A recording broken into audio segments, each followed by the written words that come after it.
Hey guys, hope you had a great day and got all of your NTI work done.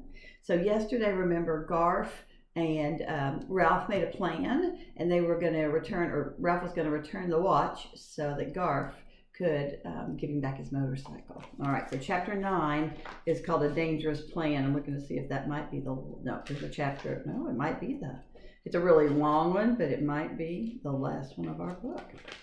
All righty, it's called A Dangerous Plan. Here's our story in case you've forgotten. I'm a failure, Ralph told himself as the bird chorus announced the dawn and the rooster crowed by the barn. I'm a miserable, rotten failure. Ralph had returned to his perch in the bamboo after a night spending hurrying, scurrying, and worrying. Every building at Happy Acres Camp was built on unknowable, mouse-proof concrete. Every screen door was above a cliff-like concrete step. The watch still lay hidden in the bamboo leaves. Garth would soon learn that his name was not to be cleared at all, and Ralph would not be getting back his motorcycle. Drat, he squeaked himself. Drat, drat, drat. He felt especially bad because Garth had actually left a quarter of a peanut butter and jelly sandwich at the foot of the bamboo for his supper the night before. Ralph was about to climb down the bamboo to hide from Garth when the alarm clock rang and the bugler stumbled out to rouse the sleeping camp. Remember, that's like a trumpet person, and he's playing that wake-up song. Campers washed their faces at wash basins outside their lodges, and then, before they went to breakfast, the girls carried their sleeping bags out to air. Some draped their unzipped bags on fences, and others, including Karen, spread theirs on the grass in the sun in the girls' area. Here's my chance, after all, thought Ralph in wonder as a plan, simple but dangerous, sprang to mind. After noticing that Catso was sitting expectantly by the kitchen door waiting to be fed, Ralph leaped to the ground and found the watch under the bamboo leaves. Seizing it by the buckle on the leather strap, he began the labor of dragging the watch towards Karen's sleeping bag. The watch was heavier than Ralph remembered. He pulled and strained and managed to tug it across the gritty path to the craft shop and into the shelter of the grass. The watch slid more easily through the grass, and Ralph soon learned to choose the smoothest way, avoiding the clods of dirt and prickly weeds. The campers finished breakfast and came bursting out of the dining hall. Ralph toiled on. That's a really good word for work, toiled. Excuse me, pulling the watch towards Karen's sleeping bag a fraction of an inch at a time. He knew that Garth must be searching for him in the bamboo. Ralph began the long, hard detour around a fallen walnut and hoped that sometime Garth would at least know he had tried, even if he hadn't succeeded. Suddenly, the fur along Ralph's spine began to prickle, and he froze in his tracks. Catso. The Hudson's eyes of the cats had caught the movement of the grass, and Ralph crouched motionless beside the watch. Catso slunk close to the ground, moving so quietly he seemed to flow through the grass. Only the tip of his tail switched. Ralph knew that trying to run was useless. Running would make the hunt more interesting for Catso and prolong the misery for Ralph. Catso stopped and waggled his hindquarters experimentally, as if he were trying to find the most efficient position for pouncing. My cats do that to toys all the time. I wondered what that was. Where was Lana? Ralph's life passed before his eyes. His family mouse nest back at the Mountain View Inn. His mother and Uncle Lester and all his brothers and sisters and cousins. The boy who had given him the motorcycle that changed his life.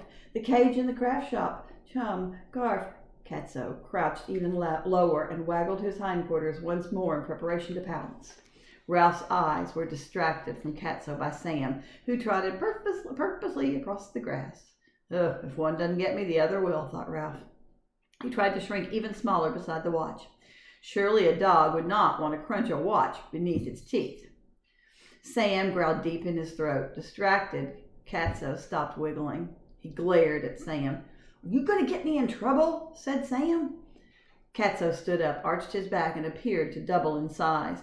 "See here, Sam," he said. "I'm supposed to exterminate pesky mice." "Not this one," growled Sam, advancing. "He belongs here, and you got me in trouble by letting him escape." "Is that so?" Catso hissed back as he swiped at Sam's nose with his evil clawed paw. "What about me? I'm unjustly accused of eating him." "And what are you up to now?" demanded Sam. And with that question, he snapped at Catso, who turned his back with his tail proudly erect, stalked off towards the craft shop, before he remembered that he had not washed lately. While Catso sat grooming his toes, Sam eyed Ralph with interest. "You're a busy little fellow," he remarked not unkindly. "First a motorcycle, now a wristwatch." He thought for a moment before he said it. "Say, where'd you get that watch? You didn't steal it, did you? You couldn't. You're too little." "That's right, I'm too little. Catso stole it, and I'm trying to return it to its rightful owner." He told Sam the whole story, explaining why Garf couldn't return the watch. Sam glanced at Catso and growled, but Catso merely paused in washing his left hind foot and looked disdainfully at Sam, who then said to Ralph, "You're pretty little to be pulling that watch over all of this rough ground." Sorry, my cat just jumped up onto the refrigerator. "Maybe I can help you out. Here, let me take it for you." Ralph trembled to see that great snout coming close. He crept away from the watch and stared fascinated as Sam delicately picked up the leather strap in his teeth and trotted over to Karen's sleeping bag, where he dropped the watch on the flannel lining. Ralph crept closer. "Thank you, Sam," he said, genuinely grateful to the big dog. "On the line of duty," said Sam. "Still, one thing bothers me. Boys don't come into the girls' area." But couldn't a boy throw the watch into the girls' area? He could stand on the other side of the fence and toss it right there on the sleeping bag. "I'm not sure Garf's watch will be cleared when Karen finds the watch." "I never thought of that," admitted Ralph. "But give me a little time and I can take care of it." He scurried over to the watch and began to gnaw a hole in the fabric of the sleeping bag. Garf might be able to throw a watch, but he sure couldn't gnaw a hole. Sam settled himself with his nose on his paws to guard Ralph. Ralph used his sharp teeth so efficiently that he soon had a hole in the dry, tasteless lining. He waded into the Dacron stuffing and dragged the watch behind him. "You all right in there?" asked Sam. "Of course I'm all right," answered Ralph, shoving the Dacron aside to make room for the watch. I think that's the stuff inside of the sleeping bag. The Dacron was softer than most finely shredded Kleenex. It was softer than nylon stockings or pillow feathers, or any other soft thing Ralph had experienced at the inn. Oh my goodness. "You think he's going to take a nap in there?" "That's not good." "Then I better be on my way," said Sam. "I still have the barn to inspect." Ralph popped his head out of the hole in the sleeping bag. "Thanks a lot, Sam," he said. "You saved my life. I really mean it." The watchband still protruded from the hole, so Ralph crawled back inside and tugged some more until it was safely out of sight. There. When Karen climbed in her sleeping bag that night, she was sure to feel a lump, investigate it, and discover her missing watch in a place where Garf could not have hidden it. All right, so I'm going to give you a little hint. Look at him. I'm afraid he's going to fall asleep in there. Oh dear, oh dear. All right, so we'll finish that up, or we'll read some more tomorrow and see what's going to happen to our friend Ralph.